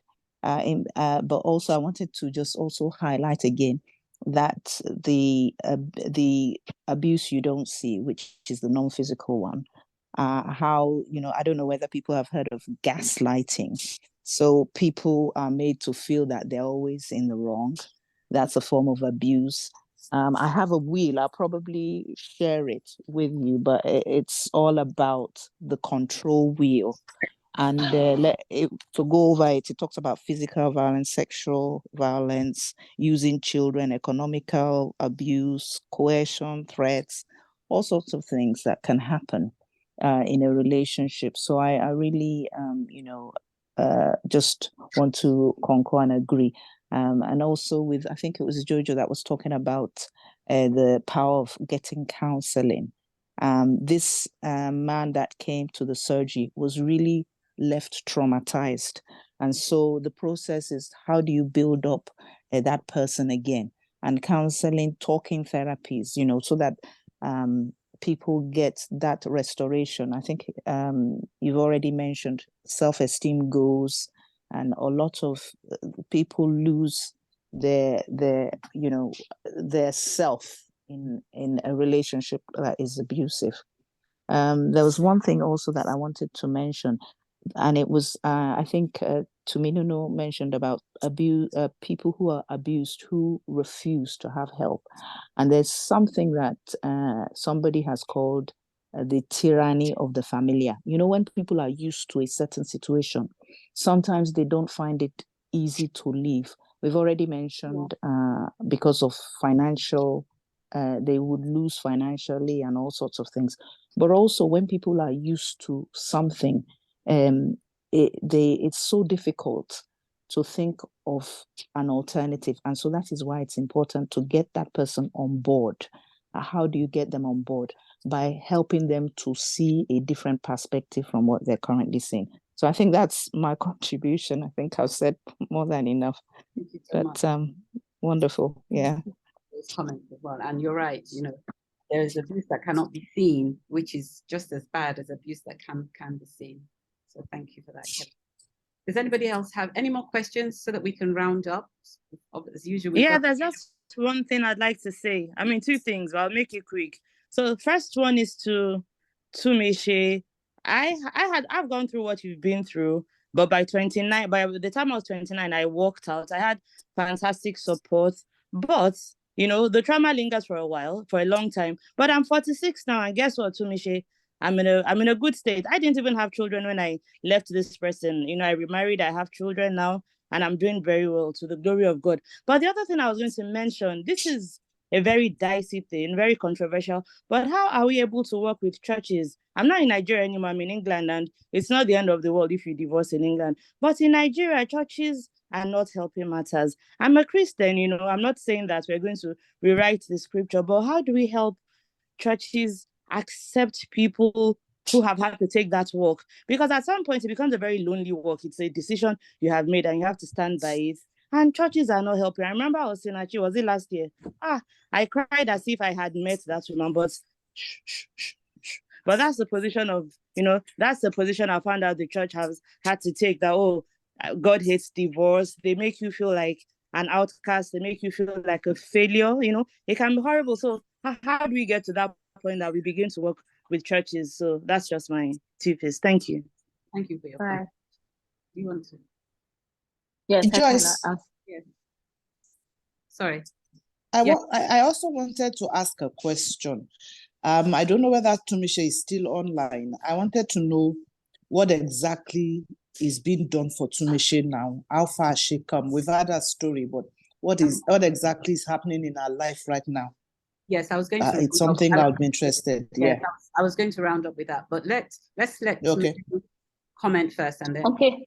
So for us at our agency, at Lagos State Domestic and Sexual Violence Agency, because we don't just want to respond to cases alone. We also want to prevent. So we've been doing a lot of community engagement, advocacy.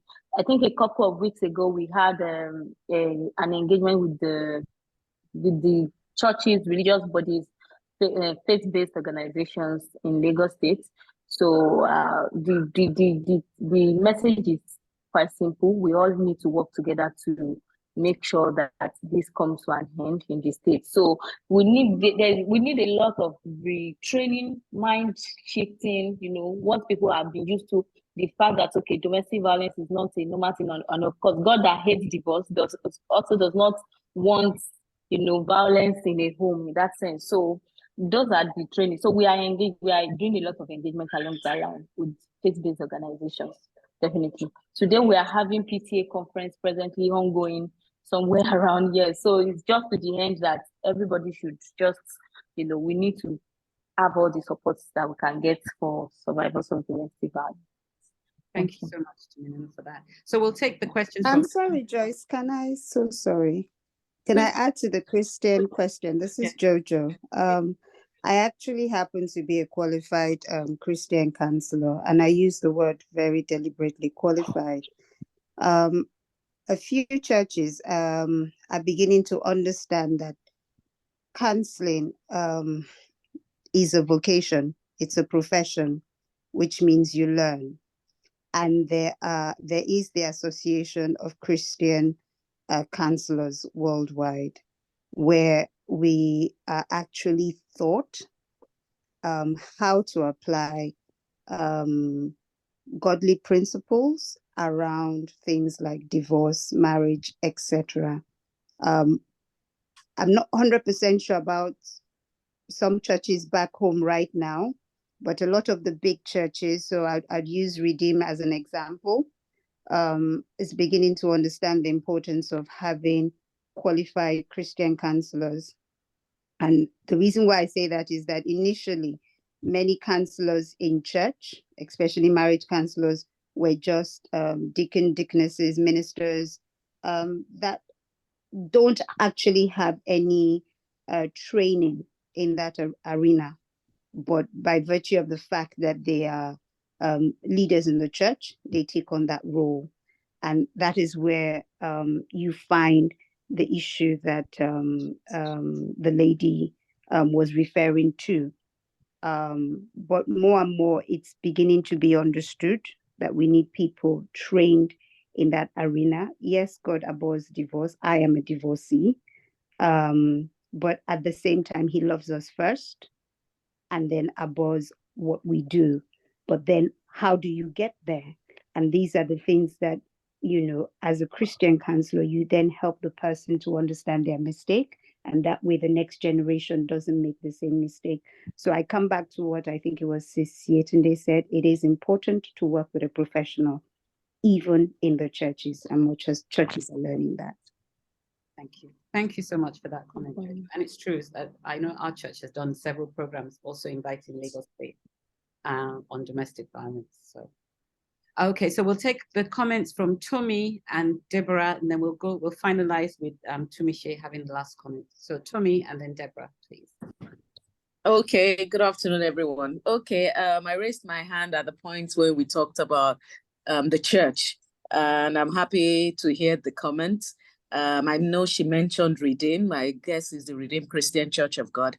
I was just going to say that the churches don't help matters. Well, don't let me say the churches, don't let me generalize, but the church, and with particular reference to the Redeemed Christian Church of God. I don't know, I wasn't going to mention, but since we've talked about Redeem here, and I thought, so I'm a divorcee as well. I went through domestic violence. In fact, for DVALI, I was the first to speak about my experience. So yes, the church didn't help me at all. At the time, I used to attend Redeem with my then husband, and I went to the church, the pastor, and of course, pastor's wife said, no, you cannot leave, this and that. So they were counseling me instead of counseling him, and all of that. So I really got upset. Then later somebody said, well, why don't you go to the GU?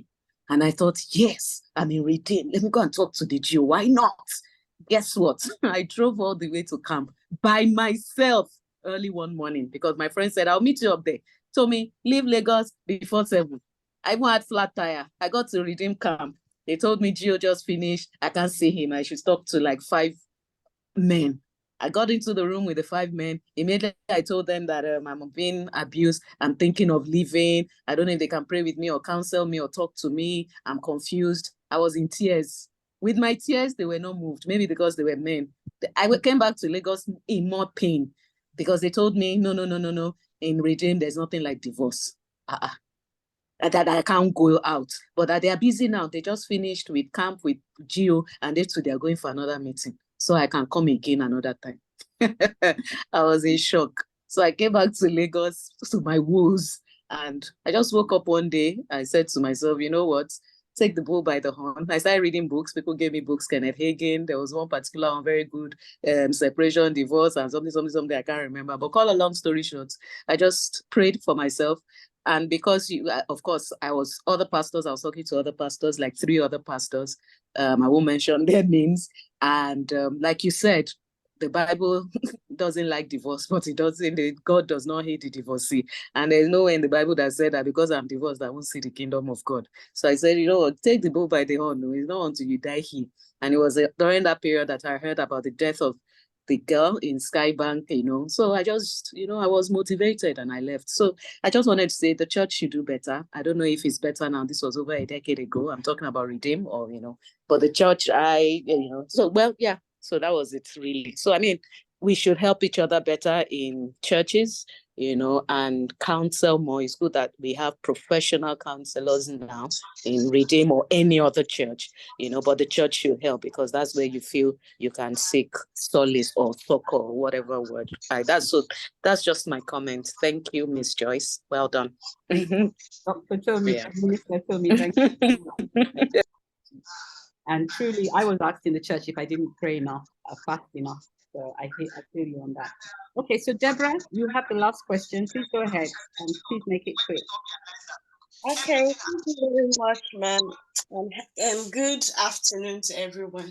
Okay, so I wanted to ask, somebody already asked part of my question, which is about third party, how you can help a person, and I got the part that you could make anonymous call on behalf of the person. But what I also wanted to clarify was I heard Mrs. Oni say with the agency always calls the other party. What if the other party, shuts the agent out?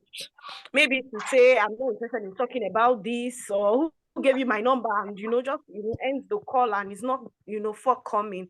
What can the person in the situation do? Let's assume it's a couple. The wife has made the complaint. The agency wants to, speak to the husband to get his own side of the story, and that is happening. What would the agency, or what does the agency do in that case? That's one part.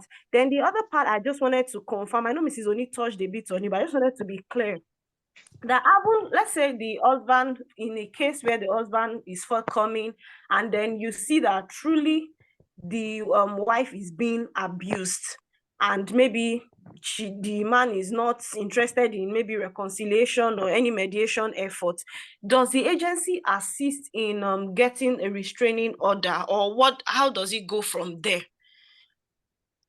And then yes, and then before a person comes to, are there criteria of what a person needs to, or what needs to have happened before a person can come to report? I mean, even the person that the abuse is happening to directly. Is it a case of maybe you must have been abused for the last 2 weeks? Just an example. Or maybe you must have text evidence or physical evidence or something. How does it happen if a person wants to come to report? Okay. Thank you. Yes, thank you. Okay, so I will start with the last question you asked. Do we have any checklists before anybody reports? No. If, like we said, domestic violence is not only when there is physical abuse, right? So if you think that they have been abused in any way, physical, emotional, verbal, financial, economic, anything, you can just reach out to us and report. So your second question, I'm trying to speed up because of time. So your second question of, okay, so if we reach out to the other party and the other party is not being responsive, yes, that's the kind of situation we like, because this is government. We are not just calling us, but we are friends. We are going to introduce ourselves to you. Okay, this is Mrs. Oni from Lagos State Domestic and Sexual Violence Agency. Okay, so we have just received an allegation of domestic violence allegedly perpetrated by you against Mrs. So, and we are calling you for 2 reasons: to let you know that government is aware. Number 2, to hear your own side, so that we can chart a way forward. That opening statement is just this is government. So if you say, oh no, who is government? I don't care about government. No problem. I'll send you an official letter. to either your WhatsApp. Thank God for WhatsApp. If WhatsApp is not working, we send to the person's address. And it's not the person that reported that will take the letter. We are going to get a dispatch to take it. It can go as far as the person's office. So we are not limited by anything. So if the person is still not forthcoming after that, then we have every legal right to write to the police. And we'll write to the police in that area that arrest this guy or arrest this woman. You understand? So if we get to that point, the person comes to the agency and say, oh, they didn't even call me to hear my own side. Because we called you. You are the one that said you're not going to come. And I'm even going to have like an invitation letter to also show that I invited you on this social day. If you have an email address, I'm going to also send a mail that, oh, we've invited you and you are not coming. So we can go all out like that. And the police will get warrant of arrest and they will get the person. So that is even the least of the problem. And the whole thing starts from there. I think your third question is, do we get restraining order for the person? So if the person is forthcoming and the person says, oh, I don't want to move forward, I want to continue to perpetrate the abuse, no, it won't work. We will get a restraining order. We can even charge, maybe I'm leaving out the part that domestic violence is actually a criminal offense in Lagos State. So the fact that we are calling the person to hear the person is out of courtesy. Just to say that, okay, we understand that there are 2 sides, 3 sides to the story. So if we call, it's just because we are just being human. The agency's mandate is actually to prosecute. So we can, if you come and say, oh, I want to continue perpetrating the abuse, it won't work because we would let you know that this is government. You can't continue to take that. Then we'll get we activate all the referrals, the police, the counseling, and everything. Of course, we have to ensure that the woman or the survivor is safe. Then we'll go through all the court process. And we've had people go to jail for domestic violence. Yes. Thank you so much. Thank you. And yeah, we can file restraining order. Yes. Thank you. Thank you so much. Thank you to everyone who has attended today. And I'd like to give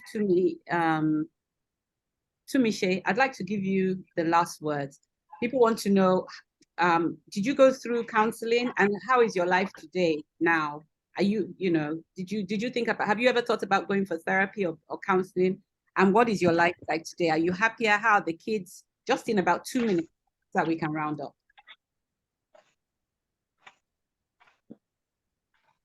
Unmute yourself. After the incident, I was introduced to there is one center at Yaba. The name of it is Wari. The counselor spoke with me. I think I felt some kind of relief of what I've been going through. So concerning the children, although it has not been easy, but I thank God. And I thank God for where I've been coming from. I think the difference is very far distant unlike before. And okay. And the last thing I was going to ask you, if there's somebody here that is going through what you went through, what advice would you give the person today? The advice I would give the person should please not keep quiet and should not think of what people will say. What if I leave this relationship? What will people will be saying? If you die in that same relationship, they will even be the one telling you that you should have lived. It's just better that you should learn to live for your loved ones rather than dying inside there, and they will still be the same person that they abuse you. So I will just say that you should live for the sake of your life and for the sake of your loved ones. No matter the situation you are, please learn to live. And kudos to you. Well done to you for leaving, Tumishe. Well done. Thank you, everybody who attended. I don't take this for granted. I know how difficult it is to fit this sort of event into your busy schedule. So I just want to thank everybody, our guests who are here. Thank you so much for giving us your time, the panelists and the guests. Thank you. And to Tumishe, you're the greatest survivor. Well done for leaving and for getting on with your life. And my regards to the children. All right. Thank you all. Thank you, Joyce. Look forward to the next session in the next quarter. Thank you. Thank you, Joyce. Bye. Thank you, Joyce. Bye. Thank you. Thank you, everyone. Thank you, everybody. Bye. Bye. Thank you. Bye. Yeah.